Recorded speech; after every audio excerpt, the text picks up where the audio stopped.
गीतका शिखर पुरुष रत्न शमशेर थापाको निधन भएको छ। छातीको समस्याले नर्विक अस्पतालमा भर्ना हुनुभएका वरिष्ठ गीतकार थापाको 83 वर्षको उमेरमा निधन भएको हो। उहाँलाई बुधबार साँझ अस्पताल भर्ना गरिएको थियो। अस्पतालले उहाँलाई आइसोलेसनमा राखेको थियो। त्यसै क्रममा उहाँको निधन भएको हो। बिहानसम्म सामान्य हुनुहुन्थ्यो। चिकित्सकले हेरेपछि वार्डमा लैजाने कुरा चलिरहेको थियो। अचानक दिउँसो करिब 12:30 बजे निधन भएको जानकारी दियो। अस्पतालमा कुरुवा बस्नुभएकी उहाँकी साली जगदीश्वरी बस्नेतले भन्नुभयो। करिब 3 महिना अघि रत्न शमशेर थापाको टिचिङ अस्पताल महाराजगञ्जमा मेरुदण्डको शल्यक्रिया गरिएको थियो। त्यसयता उहाँ घरमै आराम गरिरहनु भएको थियो। बुधबार राति घाँटीमा खकार अड्केर गाह्रो भएपछि उहाँलाई नर्विक अस्पताल लगिएको हो। 1996 साल साउन 16 गते जन्मिनुभएका रत्न शमशेर थापाको रचनामा स्वर सम्राट नारायण गोपालदेखि प्रेमध्वज प्रधानसम्मको स्वर गुन्जिने गर्छ। विक्रम सम्वत 2008 सालमा 12 वर्ष उमेरदेखि नै कविता लेख्न थाल्नुभएको रत्न शमशेर थापाले विक्रम सम्वत 2009 सालबाटै गीत लेख्न थाल्नुभएको हो। उहाँका लामा कविता, नाटक, कथा पनि छापिएका छन्। तर पनि उहाँ छोटा सिर्जनामै रमाउने गर्नुहुन्थ्यो। 2020 सालमा ओभानो सिउँदो, 2026 सालमा रुजेको परेला गीति सङ्ग्रह प्रकाशित छन्। त्यस्तै 2036 सालमा चक्लाभरिको घाम र 2060 सालमा ताराका काँचा रङ नामक कविता सङ्ग्रह प्रकाशित छन्। विक्रम सम्वत 2042 सालमा दोभान शीर्षकमा उहाँका गीतहरूको एल्बम म्युजिक नेपालले निकालेको थियो। नेपाली सुगम सङ्गीतका चर्चित रचनाकार थापाले घुम्तीमा नआऊ है, आँखा तिमी जुदाउन, पन्छीमा राम्रो डाँपे, गोरेटु त्यो गाउँको, एकान्छा ठट्टैमा भैँस जान लाग्यो, जाग लम्क चम्क हे नौजवान हो, आँखाको भाका आँखैले उकाली ओराली गर्दै जस्ता हजारौं कालजयी र सदाबार गीत लेख्नु भएको छ।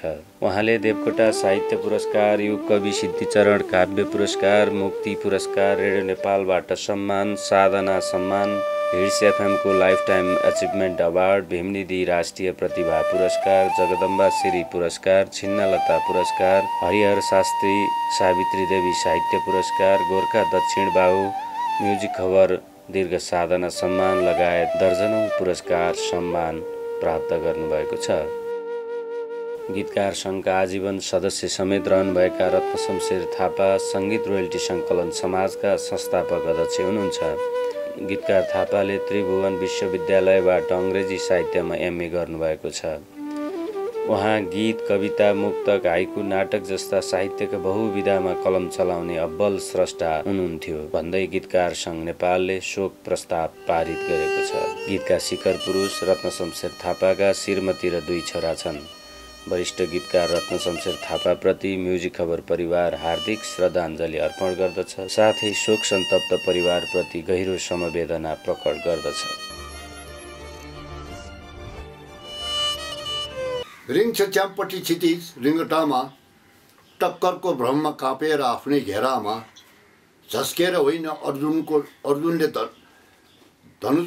धनुष बाण जमिनको पिँधमा झसेर घाइते भीष्मको तृष्णा मेट्न पाताल छेडी उर्लाएको गङ्गाको शुद्ध धारामा, जब उनिन्छन् लाखौँ चिपी चल्लाहरू सङ्गीनमा र छुट्छ आलो रगतको सहस्र फोहरा दसैँ दिशा बिजुली बेगमा, निसासिन्छन् मन्दिर मस्जिद र गिर्जाघरहरू चड्का रङको तमतमाउँदो कुहिरो भित्रको कुहिरोमा, तुषारको जलपले परेला ढाकेर रुन्छ बुद्ध प्रत्येक गुम्बाको चर्काइमा।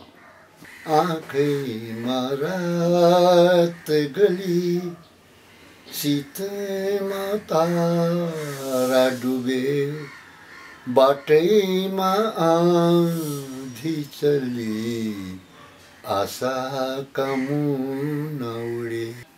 तिम्रो आँखाको गाजल बगे मेरो दिन अँध्यारो हुन्छ, तिम्रो ओठको रङ उडे मेरो सपना छारो हुन्छ।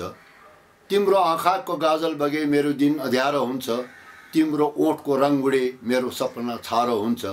जति जति भाँच्दै जान्छौ तिमी मृत्युको निलो दहमा, जति जति भाँच्दै जान्छौ तिमी मृत्युको निलो दहमा, उति निसासिन्छु म मलाई सास फेर्न गाह्रो हुन्छ, उति निसासिन्छु म मलाई सास फेर्न गाह्रो हुन्छ। कस्तो भने आधा लागिरहेछ, इन्टक्सिकेटिङ स्टेज भन्छ, आधा तिमीलाई सुर छ आधा छैन। अनि त्यो भएपछि अनि यस्तै गरेर जम्मा भयो भने साथीभाइसँग झगडा गर्नु खोज्ने, अनि यसो केटीहरू आयो भने उसलाई झम्टिनु खोज्ने, त्यो बेला एकपछि अर्को गल्ती गर्न खोज्दै जान्छ उसले।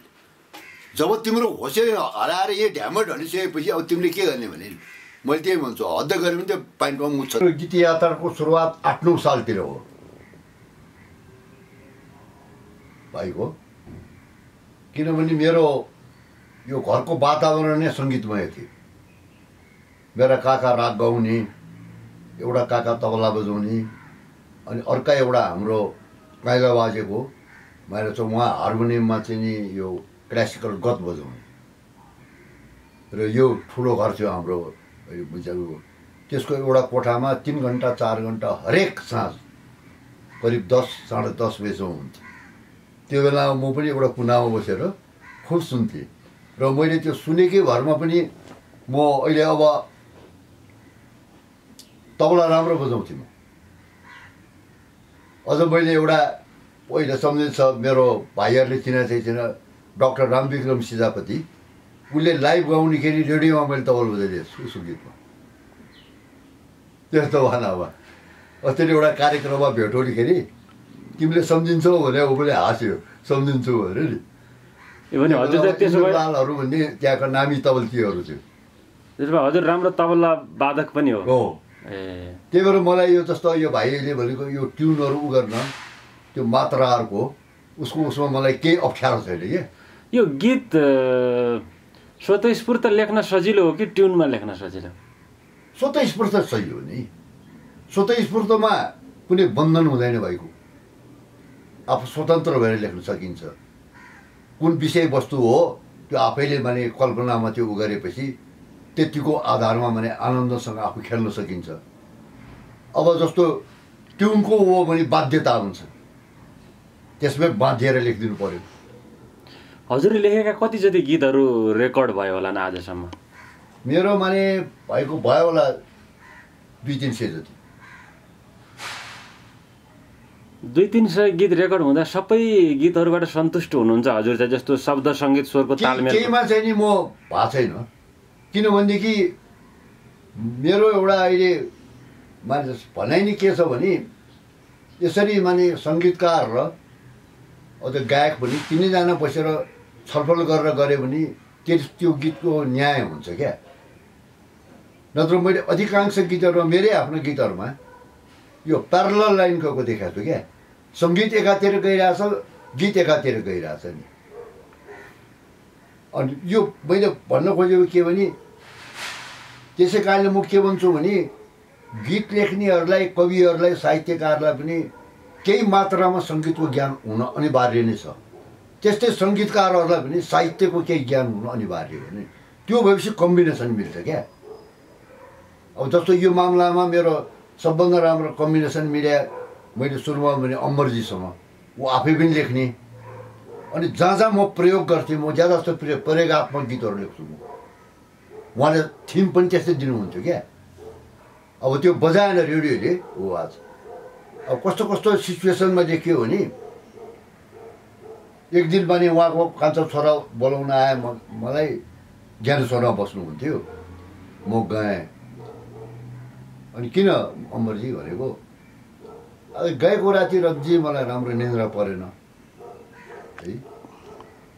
अनि यसो कौसीमा टल्दा टल्दै मलाई एउटा राम्रो धुन आयो, त्यसमा तपाईँ लेख्ने र सुनाउनु त भयो नि। अहिले भाइ हामी बसे जस्तै बसेर मलाई फेरि 3-4 चोटि सुनेपछि पुग्छ। उहाँले त्यो ट्युन सुनाउनु हो, खै एक पाना काग ल्याउँछ त। मैले उहाँलाई के भने ल भन्नु सब यसमा कस्तो गीत लेख्नु? उहाँ लेख्नुसम्म सोचेर के भन्नु हो भने, अब ट्युन तपाईँले समातिसक्नुभयो, अब लेखिदिनुहोस्। मैले फेरि के भने भाइको भने, ट्युन त मैले समातेँ, त्यही पनि तपाईँको मनमा मेरो गीतले मेरो ट्युनले यस्तो खालको गीत खोजेको थियो भने तपाईँ खालि मलाई एउटा हिन्ट दिनुहोस्, मलाई पुरा डिटेलमा तपाईँले कथा भन्नु पर्दैन भनेपछि उहाँले खुब मजा आएको छ क्या। मैले धेरै ठाउँमा बोले पनि छु। यो मलाई यो खोला शब्द साथै मिठो लाग्छ, मेरो पेटेन्ट शब्द हो यो। त्यो खोलालाई तपाईँ अब सुरुमा राखे पनि, बिचमा राखे पनि, एन्डमा राखे पनि तपाईँ गर्नुहोस् भनेर छोडिदिनु है। अनि मैले घर आएँ, यही ठाउँमा ओछ्यान पनि थियो एउटा, खानासाना खाएर बसेपछि त्यो गएर फेरि मलाई जस्तो भाइको भनौँ जसको भनौँ ट्युन मसँग वर्षौँ म सम्झिन सक्छु। र कसैले मलाई उ गरेर मेरो गीत भनौँ न 30-40 वर्ष अगाडिको गीत पनि कसैले उ गरे भने म त्यो गीतको त्यो ऊ पहिलो लाइनबाटै थाहा पाउँछु यो मेरो गीत हो। यो रत्न रेकर्डिङहरू खुलेकै थिएन, इन्द्रेणी रेकर्ड भन्ने थियो भाइ। अनि त्यसमा भाइहरूलाई थाहा होला यो रेकर्ड 3 किसिमको हुन्छ। 3 किसिमको पनि एउटा 78 भन्छ पहिले लाहाको यता र यता हुने। त्यसपछि यहाँ टेप गरेर यिनीहरूले जापान पठाउन थाले। त्यसमा 4वटा गीत अड्ने, त्यसमा 4 मिनट पनि हुन्थ्यो, त्यसलाई 45 RPM भयो। अनि एउटा लङ प्ले भइहाल्यो भाइ है।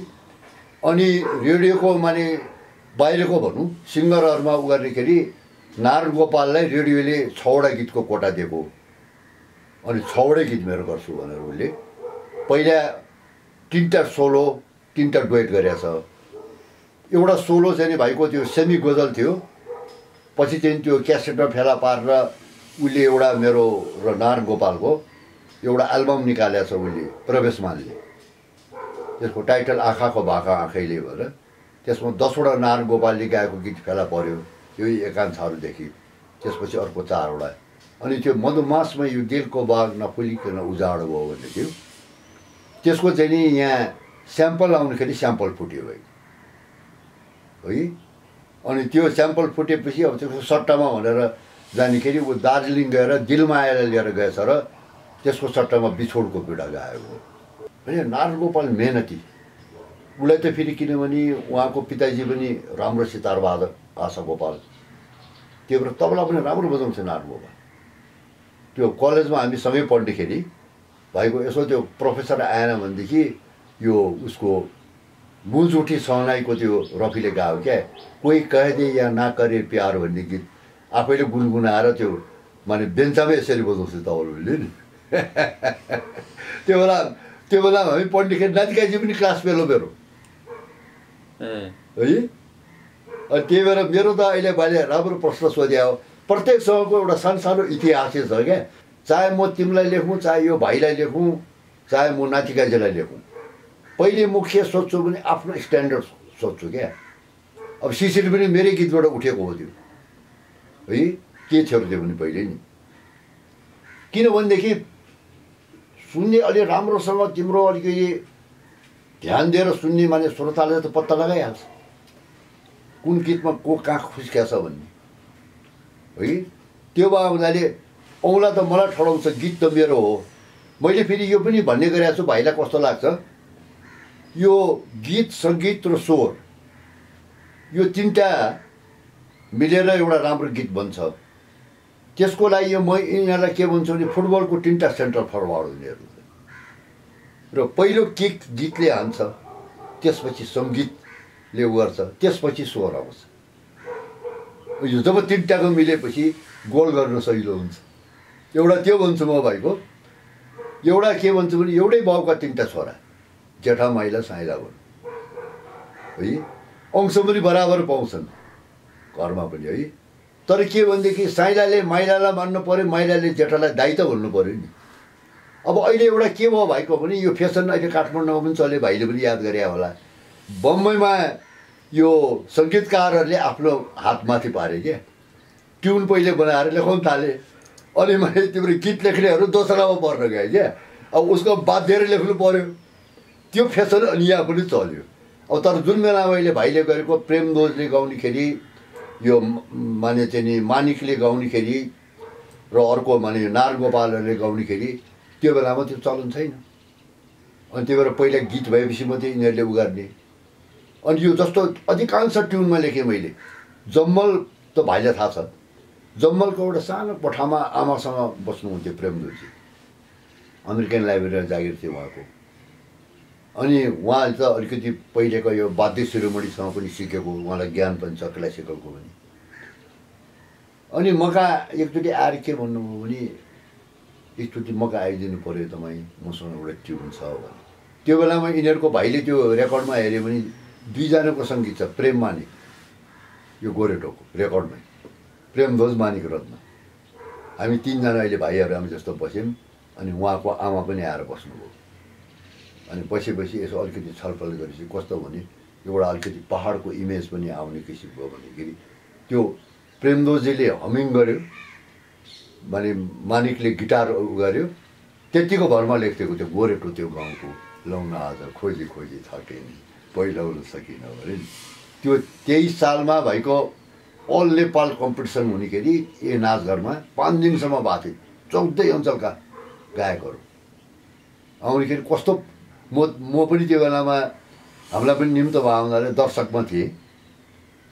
11:15 रातको बजेपछि भएको आखिरी दिन 5औं दिनमा तारादेवीले यो माधव घिमिरेको आउँ भने मूल बाटो पाइन भन्ने तारादेवीले पनि खुब जमाउनु भयो। सबले थपडी बजायो तारादेवी तारादेवी भने।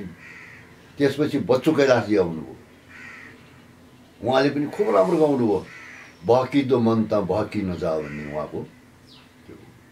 त्यहाँबाट 12 5 मिनट बाँकी भएपछि आखिरी भएको म प्रेमध्वज भने आयो। त्यो प्रेमध्वजले भएको त्यो गोरेटोको हमिङ मात्रै के गरेको थियो, हलै उचाल्यो सारा एकै स्वर कराउनु प्रेमध्वज प्रेमध्वज भनेर। अङ्ग्रेजीमा इन्स्ट्यान्ट कफी भन्छ नि, तुरुन्तै चाहिने भयो हुनाले नि त्यो हो। त्यसमा मेहनतै भएन, किनभने साहित्य सङ्गीत भनेको ज्यादै गम्भीर विषय हो। यसलाई त्यति नै गहिराइमा जान सक्नुपर्ने हुन्छ। र मैले मेरो आफ्नो व्यक्तिगत विचारधारा चाहिँ के भने कुनै पनि एउटा साहित्यकारले जब गीत लेख्छ भने कविले उसले केही मात्रामा सङ्गीतको मूल्य बुझ्न सक्नुपर्छ। त्यस्तै सङ्गीतकारले पनि साहित्यको बुझ्न सक्नुपर्छ। अनि मात्रै त्यो कम्बिनेसनको त्यसको आउने नतिजा राम्रो हुन्छ। सपोर्टै भनेर त नहुनु, तर माने परिवारको माने विरोध चाहिँ नि थिएन, किनभने मेरो घरमै यो त्यो वातावरण काकाहरू गाउने बजाउने भयो हुनाले त्यो वातावरण चाहिँ नि मा हुर्किन पाएको हो नि। र त्यसैको माने एउटा छाप परेको हो मलाई। दुःखी चाहिँ नि खासै भएन, मलाई खुसी नै लागेको छ।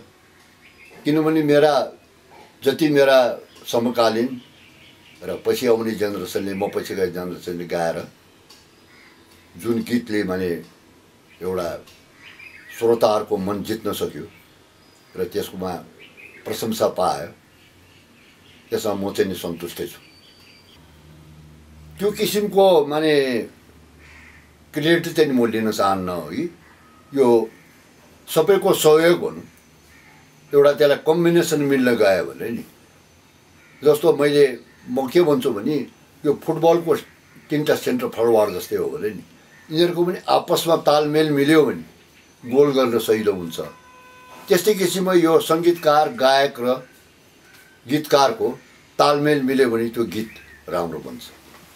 र त्यसमा चाहिँ नि अझ मैले के भन्छु भने सकेसम्म यो तिनैजना सन्तुष्ट हुनुपर्छ र तिनैजनाको बिचमा राम्रो विचार विमर्श हुन सक्नुपर्छ क्या। त्यसले यो जहिले पनि त्यसले फाइदै गर्छ, त्यसले हानि नोक्सान गर्दैन। नत्र पनि म कतिपय गीतहरू त्यो म सङ्गीत एकातिर गीत एकातिर गइरहेको देख्छु म नि, त्यो कम्बिनेसनै नमिलेको गीतहरू नि।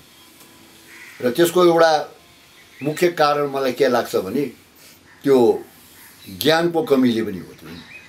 मैले सुरुमा पनि भने जबकि माने गीतकारलाई सङ्गीतको केही ज्ञानै हुँदैन, अनि उसले एउटा के भन्न खोज्छ भने होइन यसलाई मिलाइदेऊ न, कतै यो मिलेन भने जस्तो मैले गरेँ भन्ने कुरो होइन कि एउटा गीत यस्तो मर्जीसँग मैले गर्नेखेरि भयो कि एउटा लाइन ट्युनमा लेखेको एउटा लाइन अन्तराको 14 अक्षरमा सिद्धिन्छ, अर्को लाइन वाला 17 अक्षर चाहिन्छ।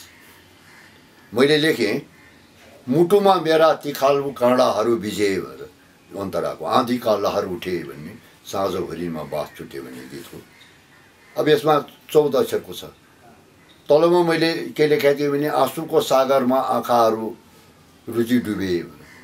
उहाँले हार्मोनियममा मिलाए, उहाँ र म सँगै बसेका थियौँ। उहाँले के भन्नुभयो भने रत्नजी यो मिलेन। मलाई त यो तल्लो लाइनमा अगाडि 4 अक्षरको शब्द चाहिन्छ, पछाडि 3 अक्षरको चाहिन्छ, त्यसरी लेख्नु पर्यो।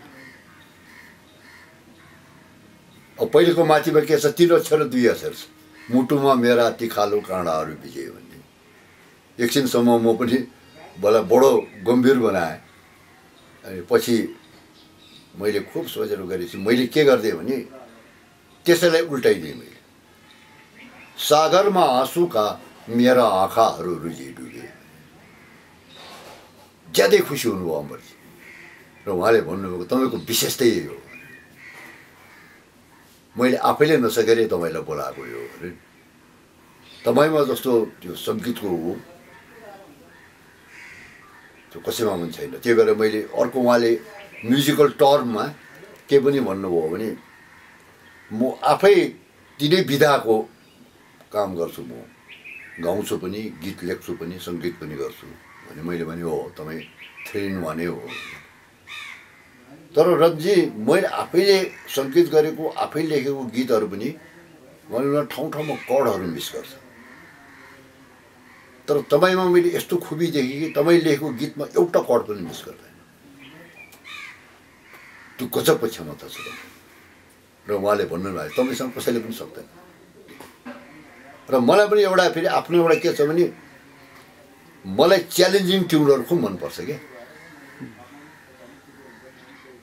त्यो माने खालि यो चलिहाल्छ यतिको भन्ने किसिमको होइन। त्यही भएर म फेरि मैले सुरुमै 2-4वटा इन्टरभ्यूमा पनि भेटेँ, प्रत्येक गीतमा एउटा झिल्का हुनुपर्छ भन्छु।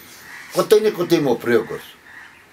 अध्ययन मनन चिन्तनको साथै माने चाहिँ नि आफ्ना सिनियरहरूको आफ्ना अग्रजहरूको पनि त्यतिकै सुन्नु पनि पर्छ। त्यस्तै ठुल्ठुला कविहरूका भने चाहिँ नि कृतिहरू पढ्नु पनि पर्छ र त्यस्तै आफ्नो आफू सरका र आफूभन्दा पनि उससँग सङ्गत पनि गर्न सक्नुपर्छ। मेरो गीत तपाईँले सङ्गीत गर्नुभयो भने तपाईँलाई कुनै मेरो शब्दहरूको अप्ठ्यारो पर्यो अथवा त्यो शब्दहरूको माने तपाईँलाई त्यसको अर्थ्याउन पनि गाह्रो भयो भने तपाईँले खुलेर मसँग कुरा गर्नुपर्छ क्या। मलाई यहाँनिर मलाई यो भयो अथवा जस्तो मैले भने यो काम चाहिँ मसँग मानिक रत्नजीले गर्थे। कुनै मैले नयाँ गीत लगाएर उसलाई दिएँ भने उसले त्यसलाई बडो गम्भीर रूपले 3-4 चोटि हेरेपछि अनि उसले त्यो गीत फेरि मलाई नि फिर्ता गरेर के भन्थ्यो भने यो गीतमा तिमीले के भन्न खोज्या मलाई बुझाऊ। अनि म बुझाउँथेँ मैले यो विषयमा लेखेको गीत हो यो र यो ठाउँमा मैले यो यस्तो किसिमको प्रयोग गर्न खोजेको छु भनेर मैले भनेपछि अनि ऊ हार्मोनियम समातेर ट्युन गर्छ। यो चिज भने किनभने एक्लैको उसले हुने होइन, मैले सुरुमा नि भने नि यो 3 जनाको कम्बिनेसन मिल्नुपर्छ क्या। अनि मात्रै त्यो गीत त्यो भने चाहिँ ऊ पाउँछ। म त्यस्तो गुनासो गरेर हिँड्दैन नि। मलाई अहिले भाइले सोधेको जस्तो यो किन लेख्नुहुन्छ भने मलाई के लाग्यो भने मैले थाहा पाउनेखेरि रेडियोमा नेपाली गीतको अलि अभाव थियो र कतिपय त माने हिन्दी गीतै गाउँथे हाम्रा कलाकारहरू है। मलाई के लाग्यो भने हामीले पनि माने मेहनत गऱ्यौँ भने अलिकति त्यसलाई गम्भीर रूपमा लियौँ भने हामीले पनि गर्न नसक्ने चिज त होइन नि। त्यो फिलिङ आएपछि नत्र भने मैले आफ्नो सुरुवातको काल त म खालि कविता लेख्थेँ, भयो नाटकहरू लेख्थेँ। मैले हरेक क्षेत्रमा कलम चलाएको छु। मेरो नाटक पनि बिबिसीमा गरेर पनि मलाई 56 पाउन्ड पनि खगेन्द्र नेपालले पठाइदिएको थियो दाइलाई। यी पनि मैले यो कलेजहरूमा स्टेज गर्थेँ म। दरबार कलेज, त्रिचन्द्र कलेज, युनिभर्सिटीमा डाइरेक्सन गरेँ, आफै डाइरेक्सन गर्थेँ म। केही गीति कथाहरू पनि लेखेँ, केही कथा पनि लेखेँ है। अनि निबन्धहरू पनि केही लेखेँ, केही साथीहरूको बारेमा पनि लेखेँ मैले। जस्तो मानिकको बारेमा लेखेको छु मैले, नातिकाजीको बारेमा, यो पपी शेरचनको बारेमा, धेरैको बारेमा लेखेको छु मैले। त्यो पनि एउटा किताबै बन्न सक्छ। भाइहरू जस्तो माने पत्रकारको रूपमा आयो भने त्यो खुबी लिएर आउनुपर्छ कि मलाई खतल्न सक्ने खुबी लिएर आउनुपर्छ। नत्र भने यो तपाईँ कहिले जन्मिनु भयो, कुन ठाउँमा जन्मिनु भयो, कति पढ्नु भयो, त्यो के पनि होइन त्यो त नि। बरु माने सङ्गीतकै प्रभाव पर्न सक्छ गीतहरूको नि। जस्तो म भाइलाई